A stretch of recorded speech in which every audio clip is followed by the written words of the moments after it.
Many of them are being worked on across the country. Let me just take one, Mr. President. The one in Aflao where the chief himself has complained. Aflao Pache say e-block no oba yenya hoshi.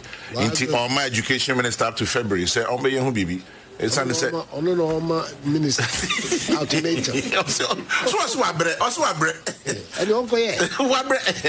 about it. And you see foolish boys like you denying them sitting there and laughing because a chief was speaking for his people. And I don't blame Akufo-Addo. I blame the people who have made Akufo-Addo this foolish. Pius says, somebody like Amewu, and when I form more Bemu and people, Mujimi and catch them. So I sit here and I don't blame anybody. I don't blame anybody. I blame the Voltarians.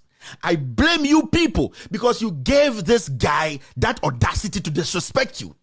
The whole MPP, their chairman, Freddie Blay, sat in Accra and insulted Togbe Afedi. I didn't see any chief in the Volta region. They all sat there for their colleague to be insulted. I didn't see one wise chief who stood up and said, no, this is wrong.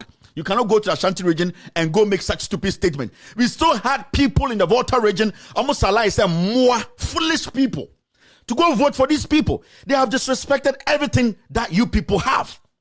What haven't these people disrespected when you come to the Volta region? I'm asking. What haven't they disrespected? They have disrespected your women. They have disrespected your chiefs. They have disrespected your tradition. J.J. Rawlings, they told you people, you don't deserve to bury him. You don't deserve to even perform your rites there. They don't respect you people because you, the Voltarians, have allowed these fools to handle you like this. And I said to them, people are blaming the Akufo-Addo. The Akufo-Addo don't know Jimmy. Oh no, Jimmy. Oh no, the Abeka son can Obeka. Oh no, this hard temperament, to understand that these issues are sensitive.